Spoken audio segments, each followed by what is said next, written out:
آپ سے کوئی پوچھے کہ اس دنیا میں سب سے پہلے حج کس نے کیا تو شاید آپ نہیں بتا پائیں گے۔ دوستو آپ کی جانکاری کے لیے بتا دیں، سعودی عرب کے مکہ شہر میں کعبہ شریف کی تعبیر تو آدم علیہ السلام کے دور میں ہی ہو چکی ہے۔ روایتوں میں ملتا ہے ہمیں کہ جب اللہ نے حضرت آدم علیہ السلام کو جنت سے نکال کر زمین پر بھیجا تو آدم علیہ السلام نے اللہ کے حکم سے پہاڑوں سے پتھر لا کر خانہ کعبہ کی تعبیر کی، لیکن اس کے ہزاروں سال بعد جب حضرت نوح علیہ السلام کے زمانے میں جو بھینکر طوفان آیا تو اس طوفان میں کعبہ شریف کا ڈھانچہ بھی ڈھہ گیا تھا، لیکن اتنے وشال کائے طوفان کے باوجود بھی اس کعبہ شریف کی بنیاد باقی رہی۔ دوستو آج سے تقریباً 4000 ورش پہلے مکہ کے اندر کوئی بھی نہیں رہا کرتا تھا۔ پھر حضرت ابراہیم علیہ السلام اللہ تعالیٰ کے حکم سے اپنی بیوی حضرت ہاجرہ اور بیٹے حضرت اسماعیل علیہ السلام کو لے کر روانہ ہو گئے اور اس مقام پر پہنچے جہاں پر آج مکہ واقع ہے۔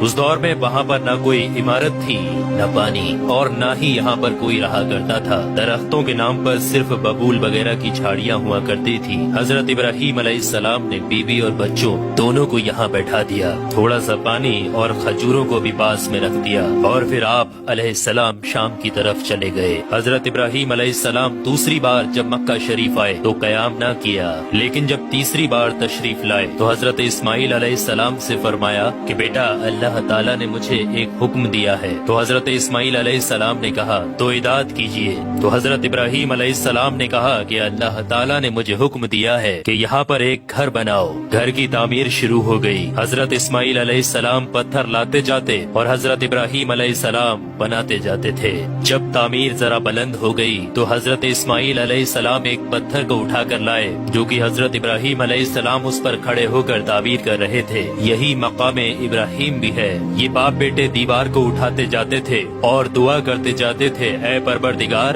ہم سے قبول فرما، تو سننے اور جاننے والا ہے۔ انہوں نے گھر کی تعمیر نہ مٹی سے کی اور نہ چونے سے، بس پتھر کے اوپر پتھر رکھتے چلے گئے، اور نہ ہی چھت بنائی اور نہ کوئی اس کا دروازہ۔ اور پھر بعد میں الگ الگ زمانے میں پھر بیت اللہ کی تعمیر ہوئی، قریش نے بھی تعمیر کی اور ان کے بعد بھی ہوئی۔ کہتے ہیں کہ اس وقت اسماعیل علیہ السلام کی عمر 20 ورش تھی۔ حضرت ابراہیم علیہ السلام نے بیت اللہ کے پہلو میں بکریوں کا ایک باڑا بھی بنا دیا تھا اور اس کے اوپر پہلو کی چھت ڈال دی تھی۔ پہلے بیت اللہ کی جگہ پر ایک سرخ رنگ کا ٹیلا تھا، اکثر سیلاب اسے ادھر ادھر سے کاٹتا رہتا تھا۔ جب حضرت ابراہیم علیہ السلام تعمیر کعبہ سے فارغ ہوئے تو حضرت اسماعیل علیہ السلام سے ایک ایسا پتھر لانے کے لیے کہا جو طواف کی شروعات کے لیے نشانی کے طور پر استعمال کیا جانا تھا۔ یہ پتھر حضرت جبرائیل علیہ السلام ابو قبیس کی پہاڑیوں سے لے کر آئے۔ حضرت ابراہیم علیہ السلام نے اسے اس مقام پر رکھ دیا جہاں پر وہ اب تک قائم ہے۔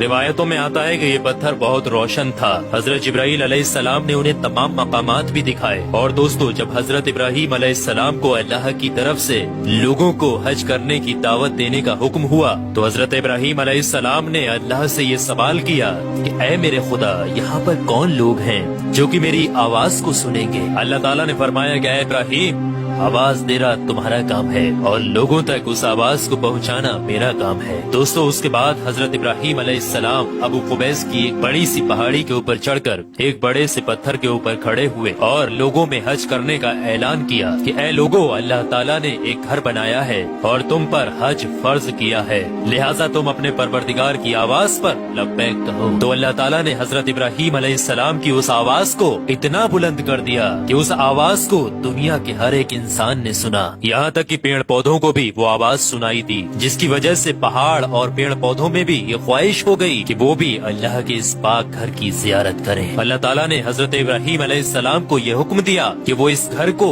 رکوع اور سجدہ کرنے والوں کے لیے پاک اور صاف رکھیں۔ علماء اکرام کے مطابق حضرت ابراہیم علیہ السلام کے اس اعلان کے بعد ہی حج کی شروعات ہوئی اور سب سے پہلا حج حضرت ابراہیم علیہ السلام نے ہی کیا۔ روایات کے مطابق رسول اللہ صلی اللہ تعالی علیہ وآلہ وسلم نے فرمایا کہ اللہ کے اس گھر پر اللہ کی رات دن